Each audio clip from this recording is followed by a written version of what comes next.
Hi, everyone. Welcome to another edition of Edible Gardening in St. Johns County with our special guest, Terra Freeman. I am Amy Ackerman, the Assistant Branch Manager of the Main Library here in St. Augustine, Florida.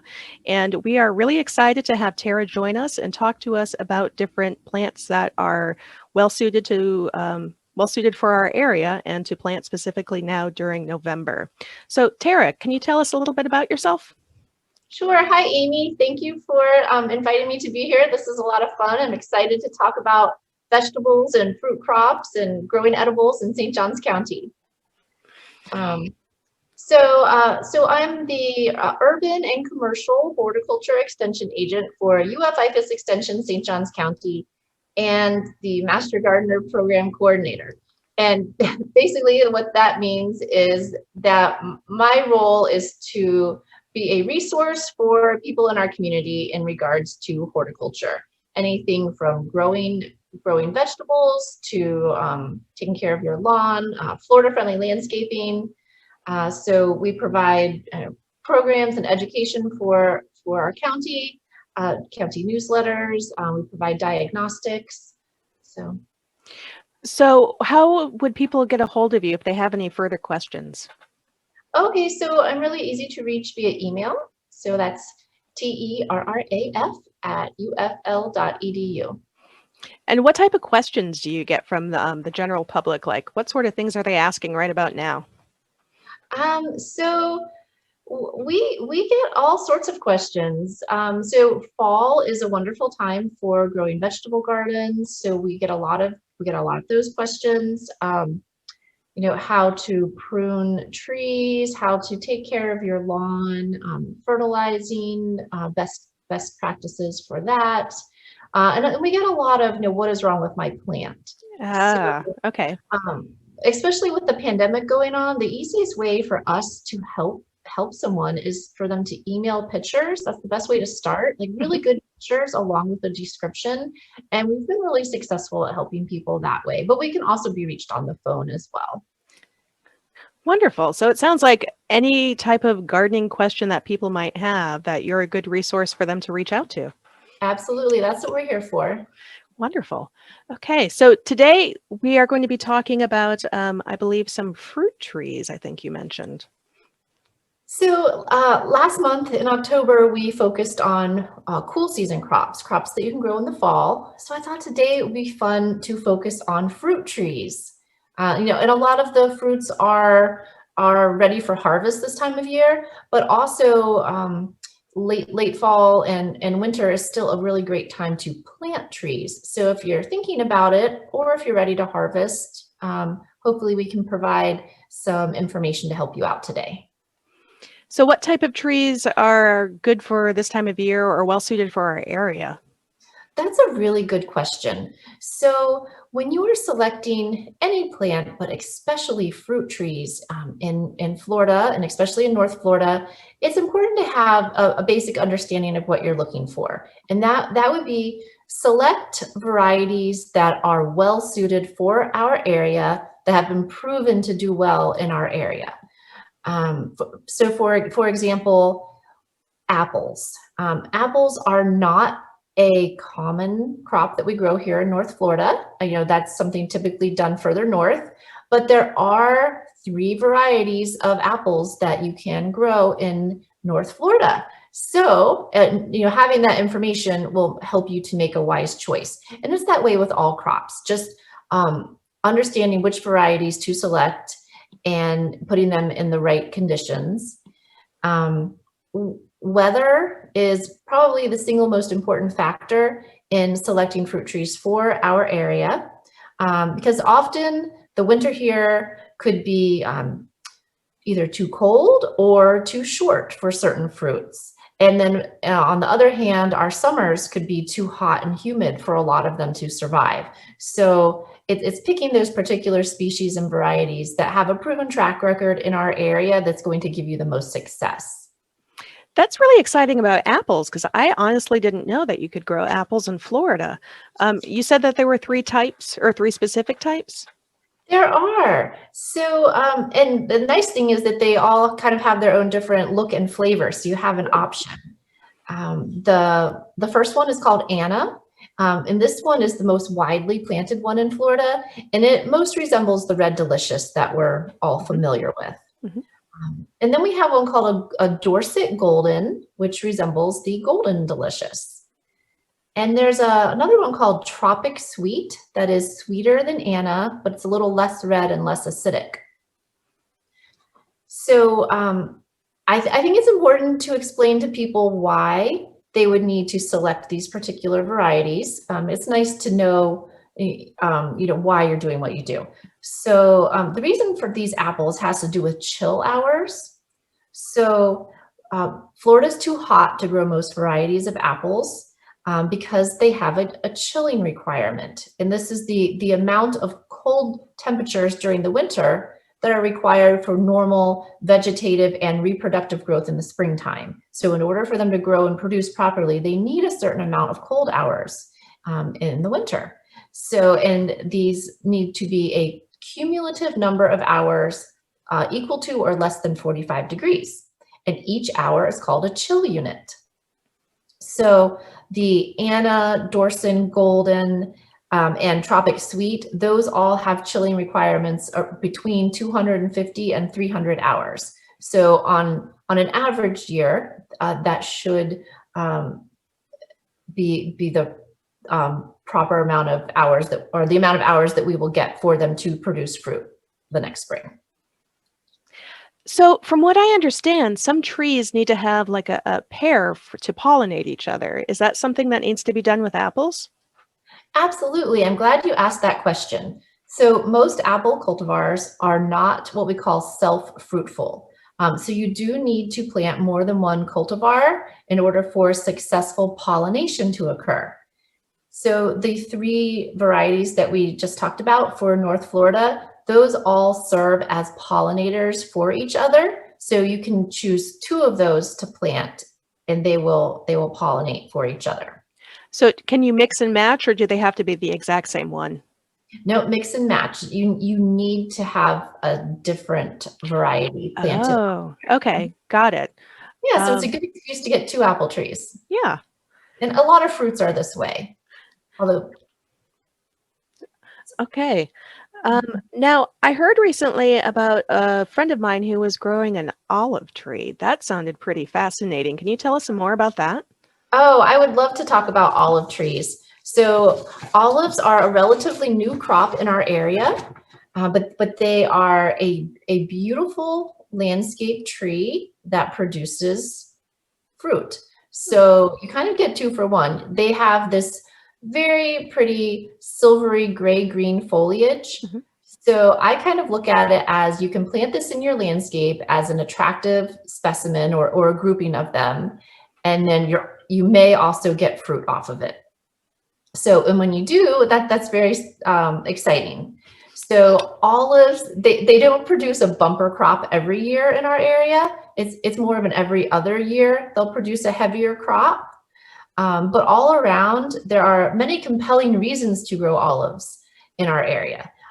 They do well in sandy, well-drained, poor soils, and they are salt tolerant. That sounds perfect for this area. It does. In fact, they don't need a lot of fertilizer. In fact, too much nitrogen will actually inhibit their ability to produce fruit because it'll make them grow more of their shoots and leaves rather than putting that energy into the fruit production. Huh. So what other kind of fruit trees are well suited for this area? Let's see, we talked about olives, apples. We can grow persimmons. Oh, Yes, persimmons. That's another really pretty landscape tree that produces delicious fruit. because they're pretty expensive at the grocery store. They are. I've seen them for about $3 a fruit. Yeah. And they're about the size of a tomato. Mhm. Yep. But they are delicious. That's actually my favorite fruit. They're very sweet. And I would just say their texture inside is very unique. Mhm. It's just not like other fruits. But it's important to know there are 2 general types of persimmon. So Mhm. we actually have a native persimmon tree, which is very exciting. That fruit is going to be smaller and a little less sweet than the Japanese persimmon that is typically grown as a fruit tree. So if you want to grow it specifically for fruit, the Japanese persimmon, just look for Diospyros khaki. That'll be, but either that or the native, they will produce edible fruits. And what was the name of the native one again?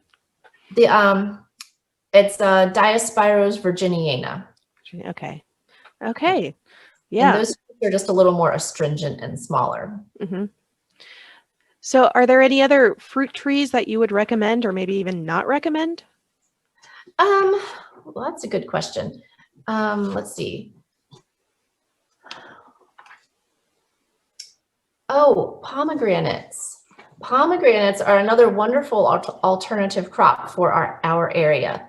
And once again, a really pretty tree that produces fruit. So if you've never seen a pomegranate flower, it's about the color of the pomegranate fruit itself. So the flowers are beautiful, and they're actually really easy to grow. You just need slightly acidic, moist soils. So you may need to irrigate at certain times of the year. But these are actually ready to harvest now. They can harvest from July through November. And they are self-pollinating, so you only need one tree in order to get fruit. Yeah, I have a friend in California. She's been posting a lot of pictures of her pomegranate tree, and I had no idea that you could grow them here in Florida. Isn't that exciting? They are so pretty. And what's nice about them is you can train them to stay a shrub. They're naturally going to take on a shrubby appearance, but you can also train them to have one main trunk into a tree. So if you do that, the tree itself can grow up to 20 feet tall. But if you leave it in the shrub state, it'll be in the 6 to 12 foot range. That's fantastic. And that's another one of those fruits that always seems to be really expensive in the grocery store. You're right, especially around Thanksgiving, around this time of year. Yep. Yes, exactly. And I know you had asked in your last question if there were any fruits that we would not recommend growing. And I'm really glad you asked that because one of the reasons I wanted to focus on some of these alternative fruit crops is because, Florida is so famous for citrus and everyone wants to grow citrus. Well, unfortunately, if you haven't heard, there is a citrus greening disease that has decimated Florida's citrus industry. I've never heard of greening. What's that? Okay, so citrus greening, it's actually a bacteria, but it is spread through an insect called an Asian citrus psyllid. And it spreads pretty rapidly. So what happens is if the psyllid feeds on an infected tree, the psyllid itself becomes infected and then spreads that to the next tree. And it becomes systemic. So it gets within the tree and there's no cure for it. And it spreads really easily. Yes, and it just causes the tree to decline in health and become unproductive. So it sounds like now is not a good time to be planting some orange trees then. It's not the best time, although researchers at UF are working very hard and have been for several years looking for a cure for it. And there's lots of exciting research and I get updates on it. So I do feel that eventually we'll come up with a way to at least treat it. One thing we do that is kind of exciting, there is a biological control that helps to keep the psyllid under control. It's called the Taximaria. It's a type of wasp. And a few times a year, typically in a non-pandemic year, we partner with DPI and they will send us this biological control. It's a wasp, but they're actually really tiny and they come in a vial. And we will distribute them to St. Johns County residents that have contacted DPI to sign up to get these. And this way, they get distributed throughout the county and, they get in our ecosystem. And they're just specific to that, the psyllid that causes the citrus greening. So it's a good biological control that we are working on. It's exciting to be a part of the distribution of that. But in the pandemic year, we haven't had as many visitors to our office. And so hopefully, before long, we can get that program going on again. That sounds like a really innovative way of trying to treat this disease and try to mitigate it. It is. It's exciting. Biological controls, they require a ton of research. They don't get released until they have proven, completely safe. So there's great ones out there for invasive plants like the air potato. Oh, Are you familiar with that? very. Yes. Yeah, so the air potato that grows everywhere and takes over, there's an air potato beetle, and you release these beetles and it starts eating the plants, and it's very effective and it's very specific just to that plant. And I suppose that's one of the really great things about IFAS is that there's constant research going on, and you're getting some of the newest things that are coming out. It is exciting. That's one of the things I most love about my job is, my job is to share that information with the county, with the residents. So so I try to, keep on top of everything. And it's nice when you check your emails and you have some new piece of research popping up that you get to share with everyone. And that being said, I mentioned that I run the Master Gardener program. Mm-hmm. So the Master Gardener program, it's a wonderful program. We train Master Gardeners each year. It's a very intensive training. It's about 50 plus hours of education, followed by, they do 75 hours of volunteer service the first year. And then that goes down to about 35 hours to maintain your Master Gardener status. But the wonderful thing about Master Gardeners is we train them with IFAS research-based information, and then they in turn help to educate others in the community, whether it's through volunteer projects or just at plant clinics or working the phone desk in our office. They help us field a lot of the phone calls that we get. So that's an exciting program for anyone interested. We actually just finished our Master Gardener training for this year. We did it primarily virtually. It was really exciting. We had a small hands-on component. So for the certain things you could only teach hands-on, but everyone was really wonderful with social distancing, and it was actually a really fun class. So we offer it once a year. If anyone's interested, they can reach out. Applications go out in April and it starts in August. Okay. That does sound like a fun program. So I think we covered most of the fruit trees, unless there were any other ones that you wanted to mention. I think we covered a lot of exciting ones. I could briefly mention some others that we can grow in the area for anyone who's interested. Mm-hmm. So we can grow pears, plums, peaches, nectarines, figs.